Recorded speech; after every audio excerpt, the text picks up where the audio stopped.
Praise the Lord. Hallelujah. இன்றைய செய்திக்கு ஆதாரமாக ஆதியாகமத்தின் புஸ்தகம் எல்லாரும் எடுத்துக்கொள்வோம். ஆதியாகமம் 49ஆம் அதிகாரம் 8 முதல் 10 வரைக்கும் வாசிக்க போகிறோம். ஆதியாகமம் 49ஆம் அதிகாரம் 8ஆம் வசனம் முதல் 10ஆம் வசனம், 3 வசனங்களை யாராவது ஒருவர் நாம் சத்தமாய் வாசிப்போம்.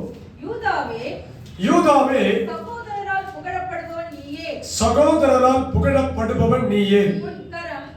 உன் கரம் உன் சத்துருக்களின் பிடரியின் மேல் இருக்கும். உன் தகப்பனுடைய புத்திரர் உன் முன் பணிவார்கள்.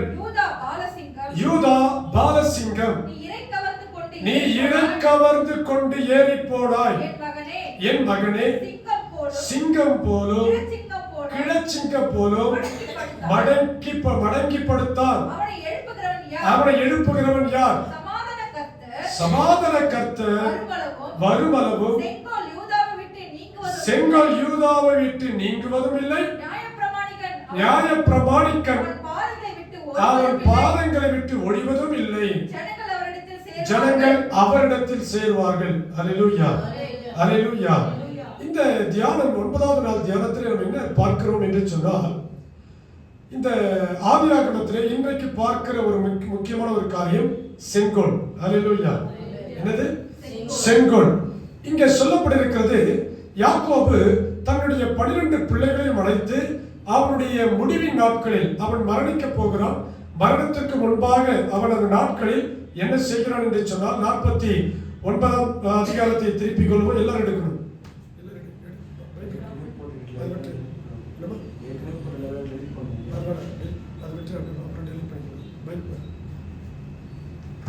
Praise the Lord. Hallelujah. பைபிளை பாருங்க, வசனத்தை பாருங்க. இது நார்மல் பிரசங்கம் கிடையாது. இது வந்து தேவனுடைய வார்த்தை, வேத பாடம் போல. இது சிலுவை தியானமாக இருந்தாலும் ஏதோ ஒன்று கிடையாது. பைபிள் முன்ன பின்ன எல்லாம் பெறட்டணும். ஹல்லேலூயா. வச்சுக்கிட்டு வேடிக்கை பார்த்து அப்படியே போறதில்லை. அப்படியே போல திரும்ப அதே போல தான் வந்துட்டு போயிட்டு இருக்கணும். அறிவு வளராது. தேவனுடைய ஆசீர்வாதம் இருக்குது. சரி, 10ஆம் வசனத்தை வாசிப்போம். தம்பியை வாசிக்க சொன்னமா? 10ஆம் வசனம் வாசி.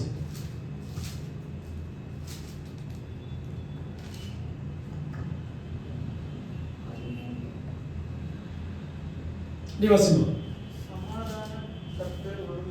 நல்ல சத்தமா வாசிங்கம்மா. செங்கோல் யூதாவை விட்டு நீங்குவதும் இல்லை. நியாய பிரமாணிக்கன் அவன் பாதங்களை விட்டு ஒழிவதும் இல்லை. ஜனங்கள் அவரிடத்தில் சேருவார்கள்.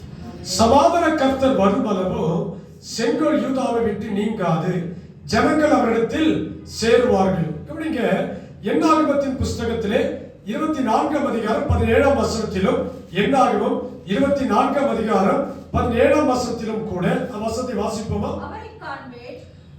பீலையாம் சொல்கிறார், அவரை காண்பேன், இப்பொழுது அல்ல, அவரை தரிசிப்பேன், சமீபமாய் அல்ல.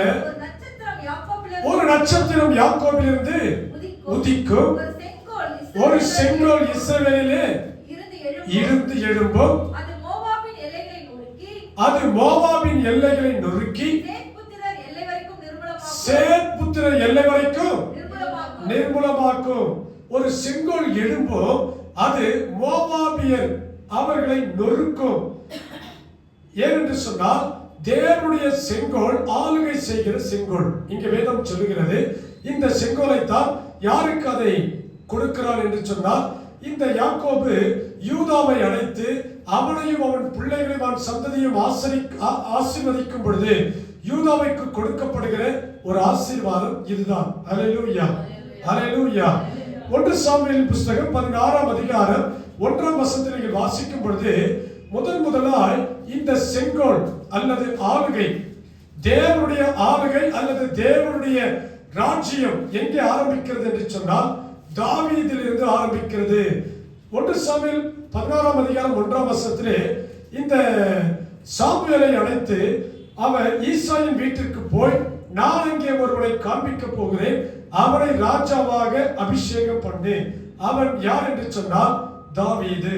யார் இந்த தாவீது என்று சொன்னால், தாவீது யூதாவின் வம்சத்திலே வந்தவன்.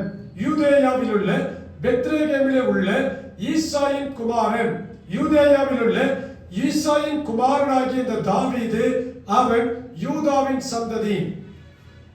கவனிங்க, 2 சாமுவேல் புஸ்தகம் 7ஆம் அதிகாரம் 13ஆம் வசனத்தையும் 16ஆம் வசனத்தையும் வாசிப்போம். 2 சாமுவேல், எல்லாரும் எடுத்துக்கொள்ளும். 2 சாமுவேல் 7ஆம் அதிகாரம் 13ஆம் வசனம் 16ஆம் வசனம். அவன் என் நாமத்திற்கென்று ஒரு ஆலயத்தை கட்டுவான். அவன் என் நாமத்திற்கென்று ஒரு ஆலயத்தை கட்டுவான். அவன் ராஜ்யபாரத்தின் சிங்காசனத்தை என்றென்றைக்கும் நிலைக்க பண்ணுவேன். உன் வீடும் உன் ராஜ்யமும் என்றென்றைக்கும் எப்படி இருக்கும்? எனக்கு முன்பாக ஸ்திரப்பட்டிருக்கும். என்றென்றைக்கும் ஸ்திரப்பட்டிருக்கும். சொல்லுங்க பார்க்கலாம். என்றென்றைக்கும் ஸ்திரப்பட்டிருக்கும். 16ஆம் வசனம் வாசிப்போமா? உன் ராஜாசனம் உன் ராஜாசனம் என்றென்றைக்கும் நிலை பெற்றிருக்கும் என்கிறார் என்று சொன்னார். அதாவது உன் ராஜ்யம் என்றென்றைக்கும் நிலை பெற்றிருக்கும் என்று நாத்தான் தீர்க்கதரிசி மூலமாய் இந்த தாவீதுக்கு சொல்லப்படுகிறது. என்ன சொல்லுகிறார் என்று சொன்னால், உன் சந்ததி, என்ன சொல்லுகிறார்? உன்னிலே ஒரு சந்ததி உண்டாகும். அந்த சந்ததிக்கு என்றென்றைக்கும் ராஜ்யத்திலே நிற்கக்கூடிய ஒரு சந்ததி. அதாவது இந்த யாக்கோபு தன்னுடைய யூதாவை ஆசீர்வதிக்கும் பொழுது, சமாதான கர்த்தர் வருமளவும் செங்கோல் யூதாவை விட்டு நீங்காது. என்ன சொன்னார்? செங்கோல் என்றால் ஆளுகை, செங்கோல் என்றால் ஆட்சி, செங்கோல் என்றால் ராஜரீகம், செங்கோல் என்றால் மன்னன், ராஜா. ஆட்சி செய்கிற அதிகாரம் யாருக்கு வருகிறது என்று சொன்னால், இந்த யூதாவுக்கு வரும் என்று சொல்லப்பட்டிருக்கிறது. ஆனால் கர்த்தர் முதலாய் தேர்ந்தெடுத்த ராஜாவோ பென்யமீன் கோத்திரத்தானாகிய சவுல். யாரு? பென்யமீன் கோத்திரத்தானாகிய சவுலை தேவன் தெரிந்து கொண்டார். ஏன் அப்படி தெரிந்து கொண்டார் அது தெரியாது. ஆனால் தாவீதை தெரிந்து கொண்ட பின்பு தேவன் இப்படிப்பட்ட ஒரு வாக்குத்தத்தத்தை கொடுக்கிறார். என்ன வாக்குத்தத்தம் என்று சொன்னால், உன் சந்ததி நிலை பெற்றிருக்கும், உன் சந்ததிக்கு ராஜ்யம் தருவேன், உன் சந்ததி சிங்காசனத்தில், உன் சந்ததியை சிங்காசனத்தில் நிலைக்க பண்ணுவேன். வசந்தான சொல்றேன். உன் வீடு, உன் ராஜ்யம், உன் ராஜாசனம் நிலை பெற்றிருக்கும். அப்படி என்றால் யூதாவுக்கு கொடுக்கப்படுகிற ஒரு ஆசீர்வாதம் இது. ஹல்லேலூயா, ஹல்லேலூயா. 1 ராஜாக்கள் 2ஆம் அதிகாரம் 3ஆம் வசனத்தை வாசிக்கும் பொழுதும், 1 ராஜாக்கள் 9ஆம் அதிகாரம் 2ஆம் வசனத்தை வாசிக்கும் பொழுதும் அங்கே இன்னும் சற்று வித்தியாசமாய் அங்கே சொல்கிறார். 1 ராஜாக்கள் 2ஆம் அதிகாரம் 3ஆம் வசனத்தை முதலாவது வாசிப்போம். 1 ராஜாக்கள் 2:3. நீ என்ன செய்தாலும், நீ எங்கே போனாலும் எல்லாவற்றிலும் புத்திமானாய் இருக்கிறதற்கும், கர்த்தரை குறித்து உன் பிள்ளைகள் தங்கள் முழு இருதயத்தோடும் தங்கள் முழு ஆத்துமாவோடும் எனக்கு முன்பாக உண்மையாய் நடக்கும்படிக்கு, உன் பிள்ளைகள் எனக்கு முன்பாக உண்மையாய் நடக்கும்படிக்கு தங்கள் வழியை காத்துக்கொண்டால், கவனிங்க, இஸ்ரவேலின் சிங்காசனத்தின் மேல் வீற்றிருக்கத்தக்க புருஷன் உனக்கு இல்லாமல் போவது கிடையாது. அவர்கள் தங்கள் வழியை காத்துக்கொள்ள வேண்டும் என்று சொன்னார். ஹல்லேலூயா. 9ஆம் அதிகாரம் 1 ராஜாக்கள் 9ஆம் அதிகாரத்திலும் 5ஆம் வசனத்தை நாம் வாசிக்கும் பொழுது, இஸ்ரவேலின் மேல் சிங்காசனத்தின் மேல் உட்காரும் புருஷன் உனக்கு இல்லாமல் போவதில்லை என்று உன் தகப்பனாகிய தாவீதோடு நான் சொன்னபடியே இஸ்ரவேலின் மேலுள்ள உன் ராஜ்யபாரத்தின் சிங்காசனத்தை என்றைக்கும் நிலைக்க பண்ணுவேன் என்று கொடுக்கிறார். ஹல்லேலூயா. ஆனா இங்க நடந்தது என்னன்னு சொன்னா, சவுல் தாவீது அல்லது தாவீது சாலமோனுக்கு பின்பு இந்த யூதேயாவிலே இஸ்ரவேலிலே 22 ராஜாக்களும், யூதேயாவிலே இஸ்ரவேலருக்கு பின்பு, அதாவது முழு இஸ்ரவேலர்களும், அவர்கள் சாலமோன் முதலாவது 40 ஆண்டுகள், சவுலும் தாவீது 40 ஆண்டுகள், சாலமோன் 40 ஆண்டுகள் முடிந்த பின்பு ராஜ்யம் இஸ்ரவேல் யூதா என்று பிரிக்கப்பட்டது. இந்த பிரிக்கப்பட்ட யூத ராஜாவாக பிரிக்கப்பட்ட நாட்களிலிருந்து எண்ணி பார்த்தால் சாலமோனுக்கு பின்பு 20 ராஜாக்கள் மட்டுமே ஆட்சி செய்தார்கள். ஹல்லேலூயா, ஹல்லேலூயா. எத்தனை ராஜாக்கள்? 20 ராஜாக்கள் மாத்திரமே ஆட்சி செய்தார்கள். கவனிங்க, நீங்க மத்தேயு சுவிசேஷத்தின் புத்தகம் 1ஆம் அதிகாரத்திலே 1 முதல் 17 வசனம் வரைக்கும் நாம் வாசிக்கும் பொழுது, அங்கே ஆபிரகாமிலிருந்து ஒரு சந்ததியை குறிப்பிடுகிறார். அங்கே தாவீதிலிருந்து வாசிப்போம் என்று சொன்னால், தாவீதிலிருந்து அங்கே இயேசு கிறிஸ்து 28வது தலைமுறையிலே வருகிறார். இந்த யாக்கோபு ஆசீர்வதித்த இந்த யூதாவை விட்டு செங்கோல் நீங்காது என்று சொன்னார் இல்லையா? அந்த யூதாவின் வம்சத்திலிருந்து பார்க்கும் பொழுது 39வது சந்ததியாய் 39வது தலைமுறையாய் இயேசு கிறிஸ்து வந்து பிறக்கிறார். ஹல்லேலூயா, ஹல்லேலூயா. அப்படி என்றால் 20 ராஜாக்கள், தாவீது துவங்கி 22 ராஜாக்கள் மாத்திரமே ஆட்சி செய்தார்கள். அதற்கு பின்பு தலைமுறையாய் இந்த சந்ததியை உனக்கு கொடுப்பேன், தலைமுறையாய் ஆளுவார்கள் என்று தேவன் சொன்ன வாக்குத்தத்தம் எங்கே? பாபிலோன் ராஜா நேபுகாத்நேச்சார், அவன் சிதேக்கியா ராஜாவுடைய நாட்களில், சிதேக்கியா ராஜா அவன்தான் தாவீதிலிருந்து 22வது ராஜா. அந்த 22வது ராஜாவுடைய நாட்களிலே இந்த பாபிலோனுடைய மாகாணமாய் அல்லது பாபிலோனுக்கு உட்பட்ட இடமாய் அந்த யூதேயா மாறி போனது. அதற்கு அதிபதியாய் நேபுகாத்நேச்சார் வந்து விட்டான். ஹல்லேலூயா. கவனிங்க, எஸ்ரா நெகேமியா காலத்திலே இந்த ராஜ்யம் வந்ததா என்று சொன்னால், இந்த எஸ்ரா நெகேமியா எல்லாரும் என்ன செய்தார்கள்? தேவனுடைய ஆலயத்தையும் அலங்கத்தையும் நகரத்தின் அலங்கத்தையும் கட்டினார்கள். ஆனால் ராஜாக்கள் எழுப்பவே இல்லை, ராஜ்யத்தை பிடிக்கவே முடியல. அந்த ராஜ்யம் எல்லாம் பாபிலோனுக்கு கீழே போய்விட்டது. ஹல்லேலூயா. நீங்க மத்தேயு சுவிசேஷத்தின் புத்தகம் 1ஆம் அதிகாரத்திலே 1 முதல் நீங்கள் வாசிக்கும் பொழுது அதிலே நீங்கள் 17ஆம் வசனத்தை மட்டும் வாசிங்க. இவ்விதமான உண்டான தலைமுறைகள் எல்லாம் ஆபிரகாம் முதல் தாவீது வரை 14 தலைமுறைகள். யாரிலிருந்து? ஆபிரகாமிலிருந்து தாவீது வரை 14 தலைமுறைகள். தாவீது முதல், நான் இப்ப சொன்னேன் இல்லையா, சிதேக்கியா ராஜா, அந்த 22வது தாவீதிலிருந்து 22வது ராஜாவாகிய இந்த சிதேக்கியாவின் நாட்கள் வரை 14 தலைமுறைகள். எத்தனை தலைமுறை? 14 தலைமுறை.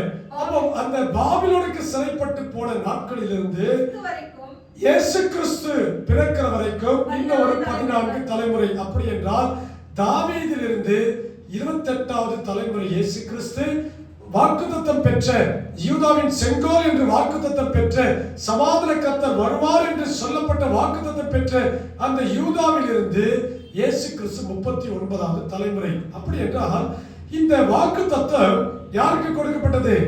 யூதாவிலே ஒரு செங்கோல் எழும்பும், யூதாவிலே ஒரு செங்கோல் சமாதான கர்த்தர் வருமளவும் யூதாவின் செங்கோல் அது நீங்காது என்று எங்கே வாசிக்கிறோம்? அது யூதாவை விட்டு நீங்குவதில்லை என்று நாம் ஆதியாகமத்திலே வாசிக்கிறோம். ஆனால் இங்கே நடப்பது என்னவென்று சொன்னால், பாபிலோனுக்கு பின்பு அதற்கு பின்பு அந்த ராஜ்யங்கள் முடங்கிவிட்டன, ராஜாக்கள் எழும்பவில்லை. தாவீதின் கோத்திரமாய் இருந்தாலும் அல்லது யூதா கோத்திரமாய் இருந்தாலும், தாவீதின் சந்ததியாய் இருந்தாலும், எருசலேமின் ஜனங்களாய் இருந்தாலும், அவைகள் எல்லாம் சிதறி போயின. எல்லாம் எல்லா இடங்களிலும் அவர்கள் சிதறி போனார்கள். ஹல்லேலூயா, ஹல்லேலூயா. அன்றைக்கு சிதறி போனவர்கள் தான். அதற்கு முன்பாக எகிப்துக்கு போனார்கள். அழகாய் தேவன் அவர்களை கானானுக்கு கொண்டு வந்தார். ஆனால் தாவீது முதல் வருகிற அந்த 14 தலைமுறை பாபிலோனுக்கு சிறைப்பட்டு போன அந்த ஜனங்கள், அதற்கு பின்பு சிதறி போனவர்கள் தான் உலகம் முழுவதும் பரவி இருக்கிறார். ஹல்லேலூயா. ஆகவே இயேசு கிறிஸ்து சொல்லுவார், காணாமற் போன இஸ்ரவேல் வீட்டாருக்கு போங்கள். ஊழியத்தை எங்க செய்ய போங்க? இஸ்ரவேல் வீட்டாருக்கு போங்கள் என்று சொல்லுவார். ஏன் அப்படி சொன்னார் என்று சொன்னால், யூதேயாவை அல்லது இப்பொழுது இருக்கிற இஸ்ரவேல் தேசத்தை யூதர்கள் கட்டுக்கோப்பாய் இன்றைக்கு கொண்டு வந்து விட்டார்கள். அவர்களுக்கு என்று ஒரு சொந்த நிலம் வந்துவிட்டது. ஆனால் இஸ்ரவேலர்கள், யூதர்கள் எல்லாரும் இந்த பாபிலோனின் நாட்களில் சிதறி போனார்கள். உலகம் முழுவதும் இன்றைக்கு கூட சொல்றாங்க, அவங்க எங்க இருக்கிறாங்க? பாம்பேல இருக்கிறாங்க, கேரளாவில் இருக்கிறாங்க. இப்ப பாத்தீங்கன்னா மணிப்புரம் ஏதோ ஒரு கிழக்கு மாநிலம், அங்கிருந்து இஸ்ரவேல் தேசத்தை சார்ந்தவர்கள் அவர்களுடைய ஜீனல், அவர்களுடைய அந்த தலைமுறை எல்லாம் செக் பண்ணி டெஸ்ட் பண்ணி பார்த்ததுல அவங்க இஸ்ரவேல் தேசத்துக்கு போகக்கூடியவர்கள், அதனுடைய தலைமுறை இங்க இருக்கிறாங்கன்னு சொல்லி தெரிஞ்சு இப்ப அந்த தேசம் அவர்களை அழைத்திருக்கு. ஹல்லேலூயா. அப்படி என்று சொன்னால் உலகம் முழுவதும் பரவி போனார்கள். ஆனால் ஆட்சி செய்யக்கூடிய அதிகாரம் தேவன் வாக்குத்தத்தம் பண்ணினபடி அவர்களோடு தொடர்ந்து வரல. ஏன் வரலன்னு சொன்னா, அந்த யூதாவின் செங்கோல் என்று சொன்னதும் தாவீதுக்கு தேவன் வாக்குத்தத்தம் பண்ணின அந்த ராஜ்யத்தின் அந்த அடையாளமும் அந்த சந்ததியும் யாரை குறிக்கிறது என்று சொன்னால் இயேசு கிறிஸ்துவை குறிக்கிறது. ஹல்லேலூயா. இதற்கு முன்பு நாம் ஆபிரகாமை குறித்து வாசிக்கும் பொழுது உன் சந்ததிக்கு இவைகளை தருவேன் என்று சொன்னார் என்று நாம் பார்த்திருக்கிறோம். அது யாரை குறிக்கிறது? இயேசுவை குறிக்கிறது என்று உங்களுக்கு நான் வசனத்தை எடுத்து காண்பித்திருக்கிறேன். இங்கேயும் இந்த 2 சாமுவேல், இந்த 1 ராஜாக்கள், இவைகளெல்லாம் குறிப்பிடப்பட்ட இந்த வசனங்களும் இயேசு கிறிஸ்துவை தான் சொல்லுகிறது. ஹல்லேலூயா, ஹல்லேலூயா. அப்படி என்று சொன்னால் அவர் பிறக்கும் பொழுது என்னவாய் பிறந்தார், அவரை பற்றி நாம் பார்க்க போகிறோம். மத்தேயு 2ஆம் அதிகாரம் 2ஆம் வசனத்தில் நாம் வாசிக்கும் பொழுது வாசிங்க பார்க்கலாம். மத்தேயு 2ஆம் அதிகாரம் 2ஆம் வசனம். யூதருக்கு ராஜாவாக பிறந்திருக்கிறவர் எங்கே? யூதருக்கு ராஜாவாக பிறந்திருக்கிறவர் எங்கே? கிழக்கிலே அவருடைய நட்சத்திரத்தை கண்டு அவரை பணிந்து கொள்ள வந்தோம் என்று வந்தோம் என்றார்கள். ஹல்லேலூயா. யாருக்கு எங்கே பிறந்திருக்கிறவர்? யூதருக்கு ராஜாவாக பிறந்திருக்கிறவர். ஆனால் இஸ்ரவேலுக்கு ராஜா என்று சொல்லப்படவில்லை. யாருக்கு ராஜா என்று சொல்லப்பட்டிருக்கிறது? யூதருக்கு ராஜாவாக பிறந்திருக்கிறார். மத்தேயு எழுதும் பொழுது அப்படித்தான் எழுதுகிறார். ஆகவேதான் இந்த மத்தேயு யூத குலத்தை சார்ந்தவர். ஆகவேதான் அவர் ராஜரீகத்தையும் பழைய ஏற்பாட்டில் உள்ள அந்த வாக்குத்தத்தங்களையும் தேவன் கொடுத்த அந்த தீர்க்கதரிசன வசனங்களை வைத்து இந்த புத்தகத்தை ஆரம்பிக்கிறார். யூதருக்கு ராஜாவாக பிறந்திருக்கிறவர் எங்கே? அவர் ராஜா என்பதனால்தான் காணிக்கை என்ன கொண்டு வந்தார்கள்? பொன், வெள்ளி, தூபவர்க்கம், இவைகள் ராஜா என்கிற அடிப்படையிலே அந்த காணிக்கைகளை கொண்டு வந்தார்கள். அது மாத்திரமல்ல, மத்தேயு 2ஆம் அதிகாரம் 6ஆம் வசனம் சொல்கிறது. அந்த வசனத்தை வாசிக்க பாருங்க. யூதேயா தேசத்தில் உள்ள பெத்லகேமே, யூதாவின் பிரபுக்களில் நீ சிறியதல்ல, என் ஜனமாகிய இஸ்ரவேலை ஆளும் பிரபு. ஹல்லேலூயா. இஸ்ரவேலை ஆளும் பிரபு. யூதருக்கு ராஜா, இஸ்ரவேலை ஆளும் பிரபு. எங்கிருந்து பிறப்பார்? பெத்லகேமே, உன்னிடத்திலிருந்து பிறப்பார் என்று அந்த வசனங்கள் அங்கே சொல்லப்பட்டிருக்கிறது. ஹல்லேலூயா, ஹல்லேலூயா. அப்ப இயேசு கிறிஸ்து யூதருக்கு மட்டும் ராஜா அல்ல, சிதறி போன அத்தனை பேருக்கும் ராஜா. சிதறி போன அத்தனை இஸ்ரவேலர்களுக்கும் ராஜா. உங்களுக்கு தெரியுமா? தோமா 2000 ஆண்டுகளுக்கு முன்பாய் இயேசு கிறிஸ்து உயிர்த்தெழுந்தவர் பரலோகம் போன பின்பு சிதறி போன இந்த சீஷர்களிலே தோமா 1ஆம் நூற்றாண்டிலேயே இந்த இந்தியாவுக்கு முதலாவது வந்தார். அவர் வந்தது கேரளாவுக்கு வந்தார். பின்பு தான் அவர் தமிழ்நாட்டிற்கு வந்தார், சென்னைக்கு வந்தார். இந்த தோமா யாரை சந்திக்க வந்தார்? யாரை எதிர்பார்த்து வந்தார்? யாரை தேடி வந்தார் என்று சொன்னால், இயேசு கிறிஸ்து என்ன சொன்னார் என்றால், நீங்கள் காணாமற் போன இஸ்ரவேல் வீட்டாருக்கு இடத்தில் போங்கள் என்று சொன்னார் இல்லையா? என்ன சொன்னாரு? காணாமற் போன இஸ்ரவேல் வீட்டார் இடத்துல போங்கன்னார் இல்லையா? அந்த இஸ்ரவேலர்களை தேடித்தான் இந்தியாவுக்கும் அவர்கள் வந்திருக்கிறார் என்று தேடித்தான் வந்தார். 14 தலைமுறைக்கு முன்பாக பாபிலோன் அந்த தேசத்தை பிடிக்கும் பொழுது சிதறி போன இஸ்ரவேலர்கள் இந்தியாவிலும் இருக்கிறார் என்று தெரிந்து வைத்துத்தான் 2000 ஆண்டுகளுக்கு முன்பாகவே அவர்களை தேடித்தான் இங்கே வந்தார். ஹல்லேலூயா, ஹல்லேலூயா. அதற்கு பின்புதான் எந்த தேசத்திலும், இன்றைக்கு அமெரிக்காவோ இங்கிலாந்தோ, இன்னைக்கு சொல்றாங்க கிறிஸ்தவ தேசம், என்ன சொல்றாங்க ஆஸ்திரேலியா கிறிஸ்தவ தேசம், அமெரிக்கா கண்டுபிடிக்கப்பட்ட எத்தனை வருஷம் இருக்கும்? 500-600 ஆண்டுகள் இருக்குமா? இல்லை ஒரு 700 ஆண்டுகள் இருக்குமா? அவ்வளவுதான். கொலம்பஸ் கண்டுபிடித்த பின்புதான் அவர் என்னவாயிட்டாங்க, நம்ம உலகத்தோட அவங்க வரைபடத்துல வந்தாங்க. அதற்கு முன்பாக வரைபடத்திலே கிடையாது. கொலம்பஸ் போய் அந்த அமெரிக்காவை கண்டுபிடித்த பின்புதான், அதற்கு பின்புதான் அங்கே சுவிசேஷம் போனது. அது கிறிஸ்தவ தேசம் என்று இன்றைக்கும் சொல்கிறார்கள். உலகத்திலேயே அமெரிக்க தேசத்துல கிறிஸ்தவர்கள் அதிகம், சபைகள் அதிகம், அங்கே ஆராதனைகள் அதிகம். சரி, இப்போ அந்த தேசம் எல்லாம் சத்தியத்தை அறிவதற்கு முன்பாக தோமா இஸ்ரவேலர்களை தேடித்தான் இந்த இந்தியாவிற்கு வந்தார். ஹல்லேலூயா, ஹல்லேலூயா. சரி, யூதருக்கு மாத்திரமல்ல, இஸ்ரவேலை ஆளும் பிரபுவும் அவர்தான். ரோமர் 15ஆம் அதிகாரம் 12ஆம் வசனத்தை வாசிப்போம். ரோமர் 15ஆம் அதிகாரம் 12ஆம் வசனத்தை வாசிப்போம்.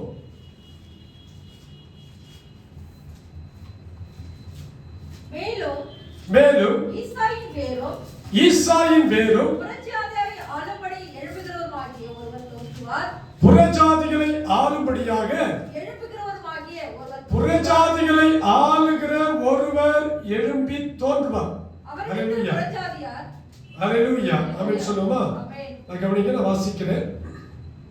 15-12 ஈசாயின் வேரும் புறஜாதியாரை ஆளும்படிக்கு எழும்புகிறவருமாகிய ஒருவர் தோன்றுவார். யார் அவர்? கவனிங்க. அவரிடத்தில் புறஜாதியார் நம்பிக்கை வைப்பார்கள் என்று ஏசாயா தீர்க்கதரிசனமாய் சொல்லி வைத்திருக்கிறார் என்று ரோமருக்கு எழுதின நிருபத்திலே அப்போஸ்தலனாகிய பவுல் எழுதுகிறார். என்ன சொல்கிறார் என்று சொன்னால், அவர் புறஜாதியாரையும் ஆளக்கூடியவர். ஆமென் சொல்லுமா? அல்லேலூயா. யாரை ஆளக்கூடியவர்? நீங்களும் நானும் யூதர்களா இல்லாவிட்டாலும் இஸ்ரவேலர்களா இல்லாவிட்டாலும் புறஜாதிகளையும் ஆளக்கூடிய ஒரே ஒருவர் யார் என்று சொன்னால் ஆண்டவராகிய இயேசு கிறிஸ்து. அவரால் எல்லாம் உண்டாயிற்று. ஆனால் வேதம் சொல்கிறது, யூதாவிலே எழும்பின இந்த செங்கோல், இஸ்ரவேலிலே எழும்பின இந்த பிரபு. 1ஆம் அதிகாரம், யோவான் 1ஆம் அதிகாரத்தில் நீங்கள் வாசிக்கும் பொழுது, அவர் தமக்கு சொந்தமானதிலே வந்தார். தமக்கு சொந்தமானவர்களோ அவரை ஏற்றுக்கொள்ளவில்லை. அந்த வசனத்தை வாசிக்க பார்க்கலாம். 1ஆம் அதிகாரத்திலே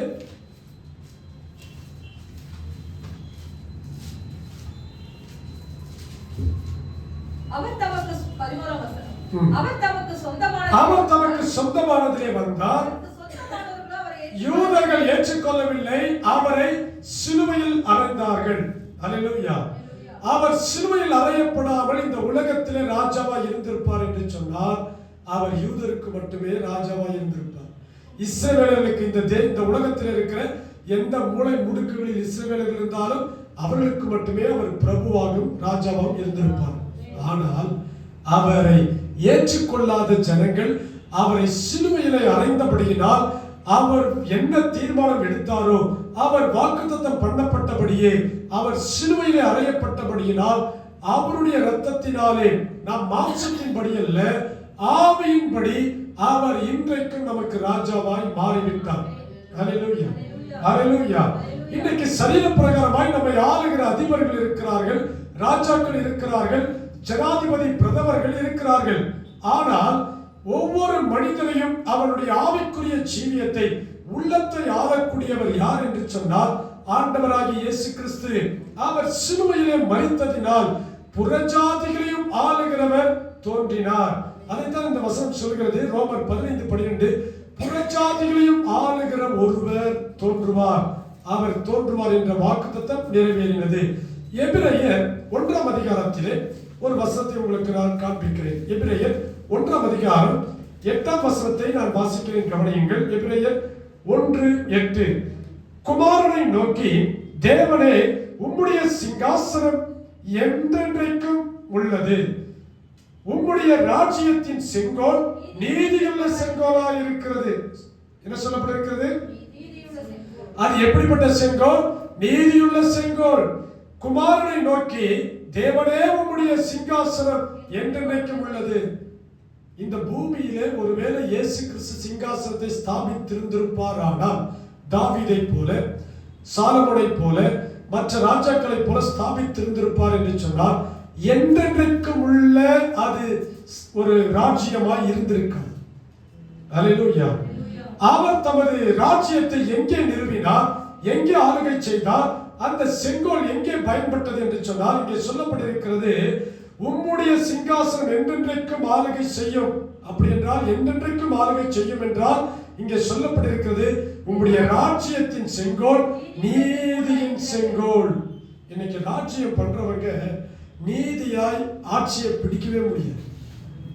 அல்லேலூயா. பணத்தை கொடுத்து அநியாயமாய் நிற்படலாம், ராஜ்யத்தை பிடிக்கலாம்.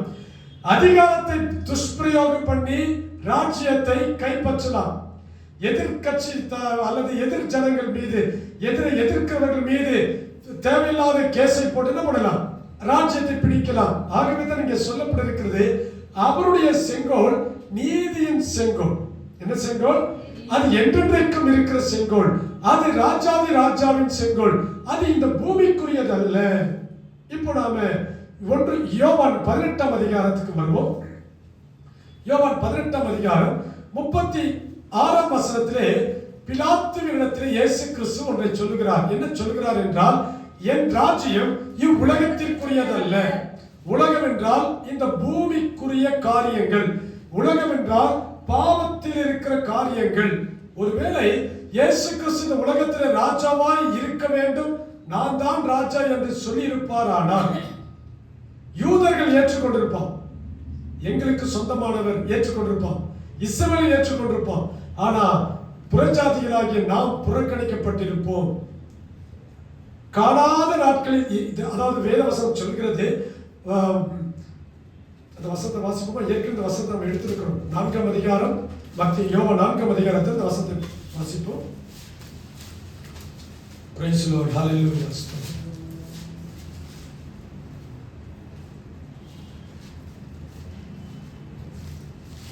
இப்பொழுது எங்கும் உள்ள எல்லாம் தொழுது கொள்ளும்படி விரும்புகிறார். அந்த வசனம் எங்க இருக்கு பாருங்க, 4ஆம் அதிகாரத்தில் வருது. 21 வசனம் வாசிப்போமா? ஸ்திரீயே, நான் சொல்லுகிறதை நம்பு. நீங்கள் இந்த மலையிலும் எருசலேமிலும் மாத்திரமல்ல, எங்கும் பிதாவை தொழுது கொள்ளும் காலம் வருகிறது. கவனிச்சீங்களா? இப்போ இந்த இடத்துல எருசலேமிலே கிடையாது. இப்ப எங்க தொழுகை கிடையாது, ராஜா எங்க கிடையாது சொல்லுங்க, எங்க கிடையாது? எருசலேமிலே கிடையாது. எங்க கிடையாது? ஆனா தலைநகர் இதுதான், எருசலேம் தான். இன்னைக்கும் எருசலேம் அவ்வளவு புகழ்பெற்ற இடமா இருக்கு.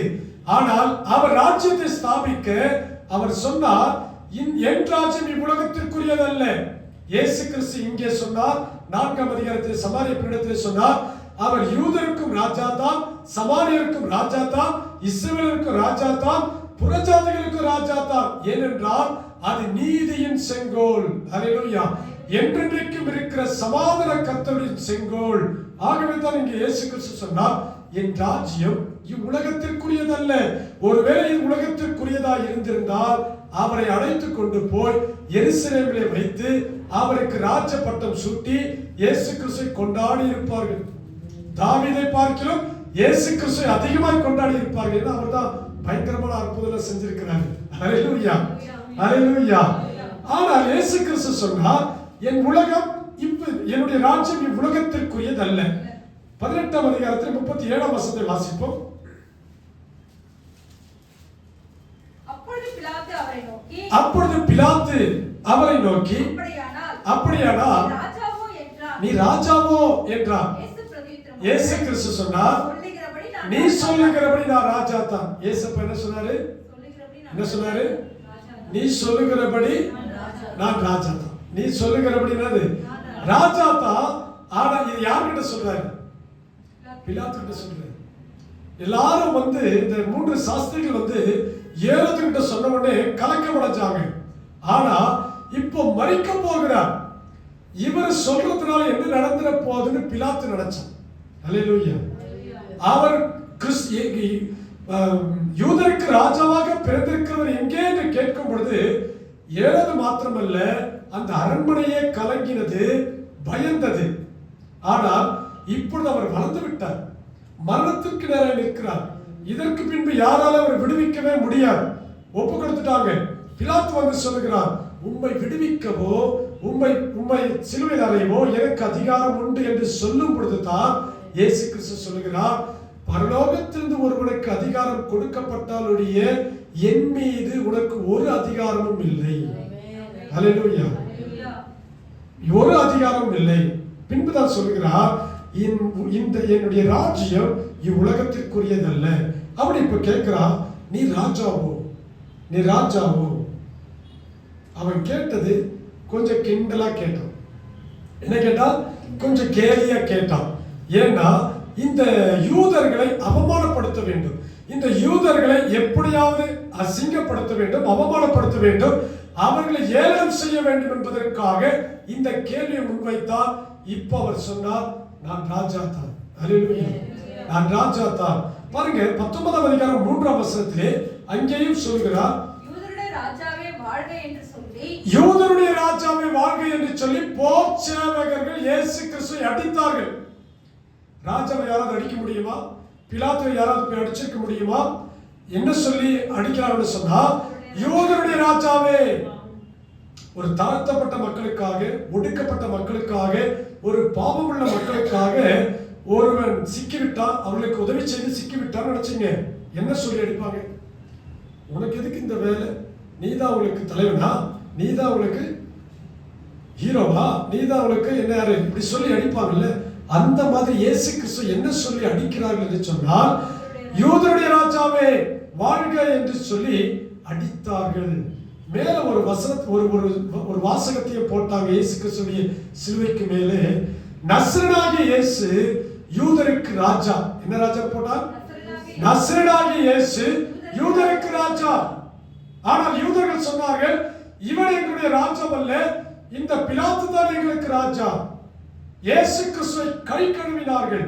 ஆனால் இயேசு கிறிஸ்துவ சொன்னார், நான் ராஜா தான், என் ராஜ்யம் இவ்வுலகத்திற்குரியதல்ல. 1 பேதுருவின் புஸ்தகம் 1ஆம் அதிகாரம் 11ஆம் வசனத்தை வாசிப்போம். 1 பேதுரு 1ஆம் அதிகாரம் 11ஆம் வசனத்தை வாசிப்போமா? தங்களிலுள்ள கிறிஸ்துவின் ஆவியானவர் கிறிஸ்துவுக்கு உண்டாகும் பாடுகளையும், தங்களில் உள்ள கிறிஸ்துவின் ஆவியானவர் கிறிஸ்துவுக்கு உண்டாகும் பாடுகளையும் அவைகளுக்கு பின்வரும் மகிமைகளையும் முன்னறிவித்த போது இந்த காலத்தை குறித்தார் என்பதையும் அந்த காலத்தின் விசேஷம் என்னதென்பதையும் ஆராய்ந்தார்கள். அல்லேலூயா. அந்த வசனம் இல்ல, நித்திய ராஜ்யம் பூரணமாய் அளிக்கப்பட்டது. சொல்லிருக்க பாருங்க. Praise Lord. ஹalleluya. ஸ்தோத்திரம். 2 பேதுரு 1ஆம் அதிகாரம், மன்னிக்கவும், 2 பேதுரு 1ஆம் அதிகாரம் 16ஆம் வசனத்தை வாசிங்க. இவ்விதமாய் நம்முடைய கர்த்தரும் இரட்சகருமாகிய இயேசு கிறிஸ்துவுடைய நித்திய ராஜ்யத்துக்குட்படும் பிரவேசம் உங்களுக்கு பரிபூரணமாய் அளிக்கப்படும். அல்லேலூயா. இந்த உலகத்தில் ராஜாவாய் இருந்திருப்பார் என்று சொன்னால், அந்த ராஜ்யம் அவர் இருக்கும் வரைக்கும் தான் உங்களுக்கும் அல்லது அந்த ராஜ்யத்தில் இருக்கிறவர்களுக்கும் மந்திரி பதவி, எம்எல்ஏ பதவி, அமைச்சர் பதவி எல்லாம் இருக்கும். நித்தியமாய் கிடைக்காது. இயேசு கிறிஸ்து சொல்கிறார், உங்களுக்கு நான் கொடுக்கிற என்னுடைய ராஜ்யத்தில் நித்திய ராஜ்யத்துக்குட்படும் பிரவேசம். என்ன வார்த்தை? இந்த வார்த்தையில நல்லா கவனிங்க. நீங்க இந்த நிருபங்கள் இதெல்லாம் வாசிக்கும் பொழுது வார்த்தைகள் ஆழமான சத்தியத்தில் அதை நீங்க புரிந்து கொள்ளணும்.